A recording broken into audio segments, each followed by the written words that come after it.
لما أشرقت الدنيا برسالة النبي صلى الله عليه وسلم ضياء وابتهاجا، ودخل الناس في دين الله أفواجا، وسارت دعوته مسير الشمس في الأقطار، وليبلغ دينه القويم ما بلغ الليل والنهار.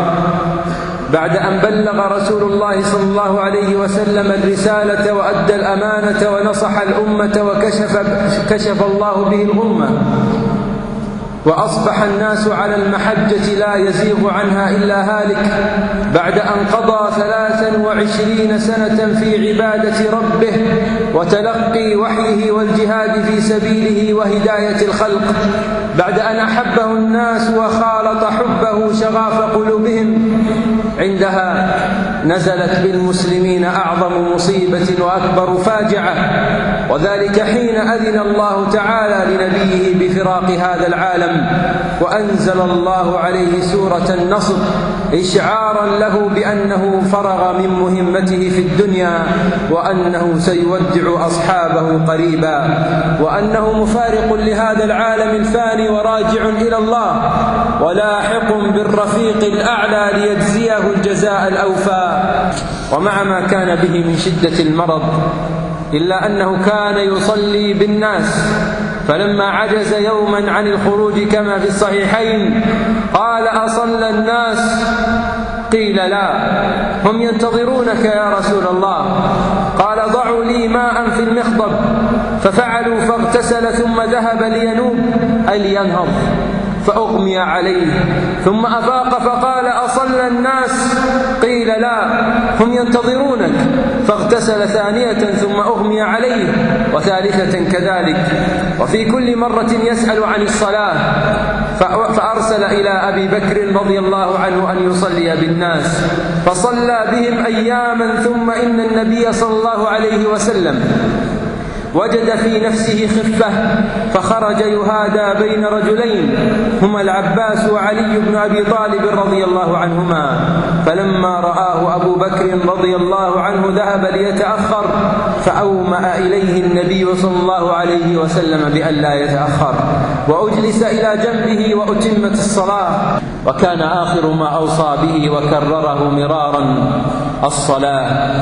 ففي حديث أنس بن مالك رضي الله عنه قال: كانت عامة وصية رسول الله صلى الله عليه وسلم حين حضره الموت: الصلاة الصلاة وما ملكت أيمانكم، الصلاة الصلاة وما ملكت أيمانكم، حتى جعل يغرغر بها صدره وما كاد يفيض بها لسانه. رواه النسائي وابن ماجة بسند صحيح. وصدق الله: لقد جاءكم رسول من أنفسكم عزيز عليه ما عنتم حريص عليكم بالمؤمنين رؤوف رحيم. فليس لمتهاون عذر وهو يسمع وصية النبي صلى الله عليه وسلم والتي جاد بها وهو يجود بنفسه. ألا يسمع من يتكاسل عن الصلاة؟ ألا يسمع من يظلم العامل والخادم والأجير فينتقص أجره ويهضم حقه ويؤذيه بالكلام والفعال؟ فليتق الله كل من ولاه الله أمر ضعيف. الصلاة الصلاة وما ملكت أيمانكم. وفي الصحيحين أيضا أن النبي صلى الله عليه وسلم رأى السواك وأخذه واستن به أحسن ما يكون استنانا، وبين يديه ركوة فيها ماء، فجعل يدخل يديه في الماء فيمسح بهما وجهه يقول: لا إله إلا الله إن للموت لسكرات، لا إله إلا الله إن للموت سكرات. ثم نصب يده فجعل يقول: اللهم في الرفيق الأعلى، اللهم في الرفيق الأعلى، يرددها حتى قبض ومالت يده ورأسه على صدر عائشة رضي الله عنها. وتسرب الخبر بين الصحابة في لحظات، فضجوا بالبكاء وأظلمت عليهم الدنيا واشتدت الرزية وعظم الخطب، وأخذوا يبكون لا يدرون ما يصنعون. وحق لهم، لقد غاب الحبيب المصطفى صلى الله عليه وسلم ومات.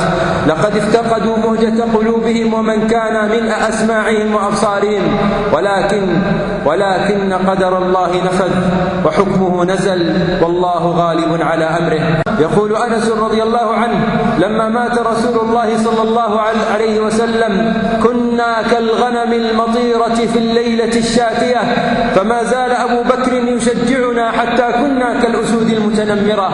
وكان أبو بكر رضي الله عنه قد خرج في الصباح إلى منزله بالسنح في طرف المدينة، فأقبل بفرسه سريعا حين سمع الخبر، فنزل ودخل المسجد ولم يكلم أحدا حتى دخل الحجرة الشريفة وعيناه تسيلان وزفراته تتردد، فقصد النبي صلى الله عليه وسلم وهو مسجى ببردة حبرة، ثم أكب عليه قبله وبكى، ثم قال: بأبي أنت وأمي طبت حيا وميتا.